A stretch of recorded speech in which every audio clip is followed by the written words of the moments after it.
Hi friends, എല്ലാവർക്കും എൻ്റെ പുതിയൊരു വീഡിയോയിലേക്ക് സ്വാഗതം. ഞങ്ങളേ ഇന്നത്തെ പരിപാടി എന്താണെന്ന് വെച്ച് കഴിഞ്ഞാൽ പുറത്ത് നടക്കാൻ പോവാണേ. അതങ്ങ് ഷൂട്ട് ചെയ്യാമെന്ന് വിചാരിച്ചു. ഇങ്ങനെ ഇരിക്കുമ്പോഴാണ് അമ്മച്ചി ഇങ്ങനെ പറയുന്നത് നമുക്കൊന്ന് നടക്കാൻ പോകാമെന്ന്. യാതൊരു മുന്നറിയിപ്പും കാണില്ല കേട്ടോ.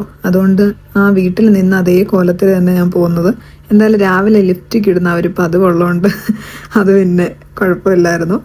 പിന്നെ അടുത്ത ഒരു ഇതെന്ന് വെച്ച് കഴിഞ്ഞാൽ ഞങ്ങൾ ഇറങ്ങുന്നതിന് മുമ്പ് തന്നെ നമ്മുടെ നാട്ടിലൊക്കെ ഉള്ള ഗ്യാസ് മുട്ടായില്ലേ, അതിൻ്റെ കൂട്ടൊരെണ്ണമാണ് ഇത്.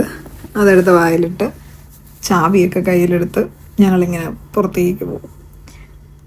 ഇപ്പോൾ ഒരു 3 വീക്സ് കൊണ്ടാണ് ഞങ്ങൾ പുറത്തേക്കൊക്കെ നടക്കാൻ പോകുന്നത്.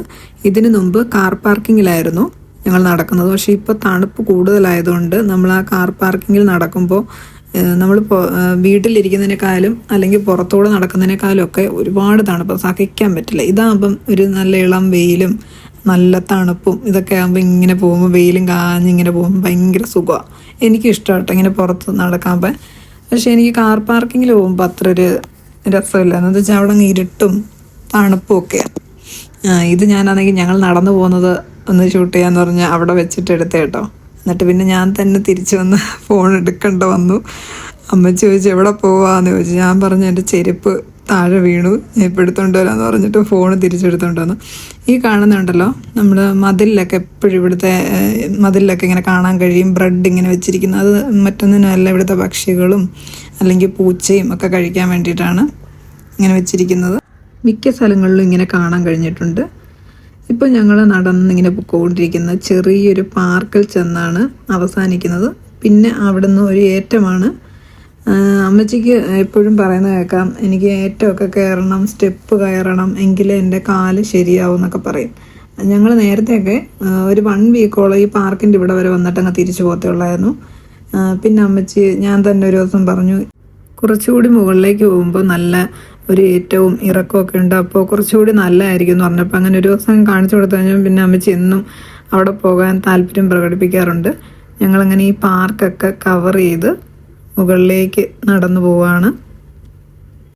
ഇസ്രായേലിലെ എല്ലാ സ്ഥലങ്ങളിലും കോമൺ ആയിട്ട് കാണാൻ കഴിയുന്ന കാഴ്ചകളാണ് ഇങ്ങനെ ചെറിയ ചെറിയ പാർക്കുകൾ, പിന്നെ എക്സസൈസ് ചെയ്യാനുള്ള ചെറിയ ചെറിയ കുറേ തിങ്സുകൾ ഇങ്ങനെയൊക്കെ കാണാൻ കഴിയും. നമുക്ക് വേണമെങ്കിൽ പോകുന്ന വഴിക്കൊന്ന് ഊഞ്ഞാലാടാം, അല്ലെങ്കിൽ അതിലൊക്കെ വലിഞ്ഞു കയറി താഴേക്ക് ചാടാം. അങ്ങനെ പല പല കാര്യങ്ങളുണ്ട്. പിന്നെ പോകുന്ന വഴിയിലെല്ലാം ഇങ്ങനെ വേസ്റ്റ് ബോക്സ് കാണും കേട്ടോ. അതുകൊണ്ട് തന്നെയാണ് ഇവിടെയൊക്കെ നല്ല നീറ്റായിട്ട് കിടക്കുന്നത്. ആരും തന്നെ, കുട്ടികളാണേലും മുതിർന്നവരാണേലും ആരും ഒരു സാധനം പുറത്ത് അവർ കളയില്ല. എല്ലാം ആ ഒരു വേസ്റ്റ് ബിന്നിൽ തന്നെ നിക്ഷേപിക്കും. അതുകൊണ്ട് തന്നെയാണ് ഇവിടെ ഇത്രയും നീറ്റ്നെസ് കേട്ടോ. പോകുന്ന വഴിയിലെല്ലാം അമ്മച്ചി പഴയ കാര്യങ്ങളൊക്കെ പറയാറുണ്ട്. അമ്മച്ചി എന്നോട് പറയാം, പണ്ടൊക്കെ ഞാൻ ഇങ്ങനെ സ്പോർട്സൊക്കെ ചെയ്യുമായിരുന്നു, ഇപ്പോൾ എനിക്ക് വയ്യാത്തത് കൊണ്ടാണ്, അതുകൊണ്ട് എനിക്ക് ഇങ്ങനെ എക്സസൈസൊക്കെ ചെയ്യാൻ ഭയങ്കര താല്പര്യമാണ് എന്നൊക്കെ പറഞ്ഞു. എന്നിട്ട് പുള്ളിക്കാരി ഉണ്ടല്ലോ സ്പോർട്സ് ഷൂ ഒക്കെ ഇട്ടാണ് പുറത്തിറങ്ങുന്നത്. പ്രത്യേക ഓരോ ഷൂസൊക്കെ ഉണ്ട്. പുറത്തിറങ്ങുമ്പം ഒരു ഷൂസ്, അല്ലെങ്കിൽ നടക്കാൻ പോകുമ്പോൾ ഒന്ന്, വീട്ടിലൊന്ന്, അങ്ങനെയൊക്കെ ഒരു പ്രത്യേകം പ്രത്യേക ഒരു പുള്ളിക്കാരിക്ക് ഒരു അജണ്ടയുണ്ട് എല്ലാ കാര്യത്തിനും. ആ ഒരു രീതിയിൽ തന്നെ പുള്ളിക്കാരി പോകും. ഇടയ്ക്ക് എന്നോട് പറയുന്നുണ്ട് മുറുക്കി പിടിച്ചോണം കേട്ടോ എന്നെയെന്ന്. ഞാനെന്തായാലും മുറുക്കി തന്നെ പിടിച്ചിരിക്കുന്നത്. പക്ഷെ പുള്ളിക്കാരിക്ക് ഞാൻ വിട്ട് കളയുമോ എന്നുള്ള പേടിയുണ്ട് ഇടയ്ക്ക്. നല്ല ഏറ്റമാണ് കേട്ടോ. ഒരു കാല് വയ്യാത്തതല്ലേ, അതിൻ്റേതായിട്ടുള്ള ബുദ്ധിമുട്ടും കാണും. വീണ്ടും നമ്മൾ മുകളിലേക്ക് നടന്നു വന്നുകൊണ്ടിരിക്കുമ്പോൾ അടുത്ത പാർക്ക് കാണാം. ഒരു ചെറിയ പാർക്കാണ്. അങ്ങനെ വഴിനീളെ ഓരോരോ പാർക്കുകളും അങ്ങനെ വെറൈറ്റി ആയിട്ടുള്ള കുറേ കാര്യങ്ങളൊക്കെ ഇങ്ങനെ കണ്ട്, കാഴ്ചകളൊക്കെ കണ്ട് ചെറിയൊരു ഇളം കാറ്റൊക്കെ ആസ്വദിച്ച് ഇങ്ങനെ ഞങ്ങൾ മുമ്പോട്ട് പോവാം. എപ്പോഴും ഇങ്ങനെ വീട്ടിൽ തന്നെ ഇരിക്കുന്നതിനേക്കാളും കുറച്ച് സമയം പുറത്തൊക്കെ ഇറങ്ങുമ്പോൾ ഒരു ശുദ്ധവായൊക്കെ ശ്വസിക്കുമ്പം അതിൻ്റേതായിട്ടുള്ളൊരു എനർജി കിട്ടും. ഈ ഒരു ഊഞ്ഞാൽ ശ്രദ്ധിച്ചാൽ നമ്മുടെ ഇൻഡിപെൻഡൻസ് പാർക്കിൽ ഇതിൻ്റെ വലുതാണ് ഉള്ളത്, ഇത് ചെറുത്. ഇത് കണ്ടോ പൂച്ച ഏമാൻ നോക്കുന്നത്. നമ്മുടെ ഇവിടെ നമുക്ക് നായ്ക്കളെ ഒന്നും അങ്ങനെ കാണാൻ കഴിയില്ല കേട്ടോ. തെരുവ് നായ്ക്കളെ ഒന്നും അങ്ങനെ കാണാനേ കഴിയില്ല. ആകെ നമുക്ക് കാണാൻ കഴിയുന്ന പൂച്ചയെ മാത്രമാണ്. നമ്മുടെ നാട്ടിലൊക്കെ പേടിച്ചാണ് ഇപ്പോൾ പുറത്തിറങ്ങാൻ. തെരുവ് നായ്ക്കളുടെ കടി കൊള്ളുന്ന ആ ഒരു വീഡിയോസൊക്കെ ഞാൻ കാണാറുണ്ട്. കണ്ടിട്ട് തന്നെ പേടിയാവും കുഞ്ഞുങ്ങളുടെ കാര്യമൊക്കെ ഓർക്കുമ്പം. വലിയവരാണെങ്കിൽ പോലും ഒരു അമ്മച്ചി ഇടയ്ക്ക് വഴിയിലിട്ട് ഇങ്ങനെ കടിക്കുന്നതൊക്കെ കണ്ടപ്പോൾ തന്നെ വല്ലാത്തൊരു വിഷമമായിരുന്നു. അത് നമ്മുടെ അധികൃതരൊക്കെ ശ്രദ്ധിക്കേണ്ട ഒരു കാര്യമാണ്. അതൊക്കെ നമ്മുടെ ഇസ്രായേലിനെ കണ്ടുപഠിക്കണം. ഓരോ മനുഷ്യ ജീവനും അവർ കൊടുക്കുന്ന വാല്യൂ ഇവിടെ നിൽക്കുന്ന ഞങ്ങൾക്കത് നന്നായിട്ട് മനസ്സിലാകാറുണ്ട്. അങ്ങനെ കാര്യം പറഞ്ഞ് ഏറ്റമൊക്കെ കയറി അങ്ങനെ മുകളിലെത്താറായി. അമ്മച്ചിക്കൊരു ക്ഷീണമൊന്നുമില്ല കേട്ടോ. എനിക്കാണ് ചെറിയ കിതപ്പൊക്കെ തോന്നിയത്. അങ്ങനെ ഇനി കുറച്ച് ദൂരവും കൂടി ഫ്രണ്ടിലേക്ക് ഞങ്ങൾ പോകും കേട്ടോ.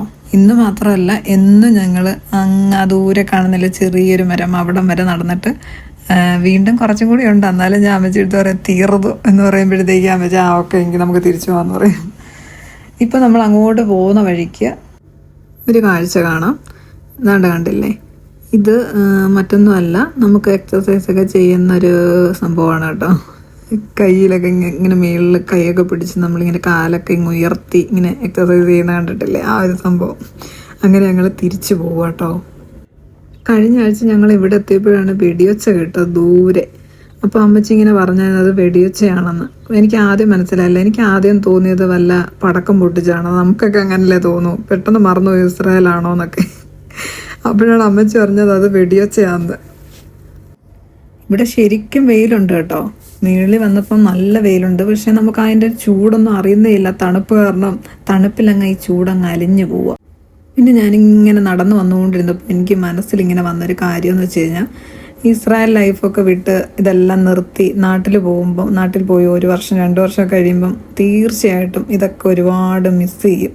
അപ്പോൾ എനിക്ക് ഈ വീഡിയോ ഒക്കെ എടുത്ത് കാണുമ്പോൾ വീണ്ടും ഇത് നമ്മുടെ ആ ഓർമ്മയിലേക്ക് ഓടിയെത്തും. ഈ നടന്നതും അമ്മച്ചിയുടെ കൈ പിടിച്ച് പോയതും അപ്പം ഞാൻ ഈ വീഡിയോ എടുത്തതും ഇതെല്ലാം അപ്പോൾ ഓർമ്മ വരും. ഇതൊക്കെ നല്ലൊരു മെമ്മറി ആയിരിക്കും അല്ലേ. എന്തായാലും ശരിക്കും എനിക്ക് ഇവിടുന്ന് പോയി കഴിയുമ്പോൾ മിസ് ചെയ്യും കേട്ടോ ഇസ്രായേൽ. എനിക്ക് ഒരുപാട് ഇഷ്ടപ്പെട്ടൊരു കൺട്രിയാണ്. ഇവിടുത്തെ ആൾക്കാരുടെ പെരുമാറ്റമാണെങ്കിലും ഇവിടുത്തെ ക്ലൈമറ്റ് ആണെങ്കിലും ഇവിടുത്തെ ആ ഒരു പ്രകൃതി സൗന്ദര്യമാണെങ്കിലും എല്ലാം കൊണ്ടും ഇസ്രായേൽ ഒരുപാട് മനസ്സ് കീഴടക്കി കഴിഞ്ഞു കേട്ടോ. ഭയങ്കര നൊസ്റ്റുമായിരിക്കും, അത് ഉറപ്പാണ്. പിന്നെ എല്ലായിടത്തും കണ്ടുവരുന്ന വേറൊരു കാര്യമാണ് നമ്മുടെ റോസ്മേരി എന്ന് പറയുന്ന ആ ഒരു ചെടി. ഇത് എവിടെ പോയാലും കാണാൻ പറ്റും കേട്ടോ. ഇസ്രായേലിൻ്റെ ഏതൊരു സ്ഥലത്ത് പോയാലും ഈ റോസ്മേരിയുടെ ആ ഒരു ചെടി നമുക്ക് കാണാൻ പറ്റും. നല്ല ഭംഗിയാണ് അത് കാണാൻ. നല്ല പച്ചപ്പായിട്ട് നല്ല വിരിഞ്ഞിങ്ങനെ നിൽക്കും. അങ്ങനെ ഞങ്ങൾ നടന്ന് പാർക്കൊക്കെ പിന്നിട്ട് വരുമ്പോൾ ഇവിടെ ഒരു റോസാ ചെടി നിൽപ്പുണ്ടേ. നമ്മുടെ വാടി കരിഞ്ഞ് പോത്തില്ലേ റോസ, അപ്പോൾ ആ ഒരു കളറാണ് ഈ റോസയ്ക്ക്. പക്ഷെ കണ്ടു കഴിഞ്ഞാൽ വിചാരിക്കും ഇത് വാടി നിൽക്കുകയെന്ന്. ഫുള്ള് അതിൻ്റെ മൊട്ട് പോലും ആ വാടിയതുപോലെ ഇരിക്കുന്നത്.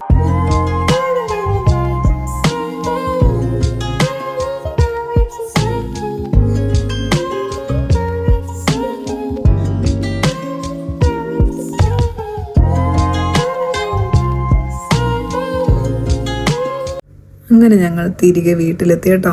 ഞങ്ങൾ എവിടെ പുറത്ത് പോയാലും തിരികെ വീട്ടിൽ വന്നതിന് ശേഷം ഞങ്ങൾ കൈ നന്നായിട്ട് സോപ്പൊക്കെ ഉപയോഗിച്ച് കഴുകാറുണ്ട്. അമ്മച്ചിക്ക് അതൊരു നിർബന്ധമായൊരു ശീലമാണ്. എന്നോട് പറഞ്ഞിട്ടൊന്നുമില്ല, പക്ഷെ അമ്മച്ചി അങ്ങനെ ചെയ്യും. അപ്പോൾ പിന്നെ ഞാനും അങ്ങ് ചെയ്യും. അതങ്ങ് എനിക്കും അങ്ങ് ശീലമായി കേട്ടോ. എവിടെ പോയിട്ട് വന്നാലും പിന്നെ ഹോസ്പിറ്റലിലെങ്ങാനും പോയിട്ട് വരുമെന്ന് പിന്നെ അമ്മച്ചി പറയാൻ വേണ്ട. പുള്ളിക്കാരി ആ ഡ്രസ്സ് വരെ എടുത്ത് കഴുകുന്ന കാണാം. അപ്പോൾ നമ്മുടെ വീഡിയോ ഇവിടെ വൈൻഡപ്പ് ചെയ്യണം കേട്ടോ. നെക്സ്റ്റ് വീഡിയോയിൽ വീണ്ടും കാണാം. ബൈ.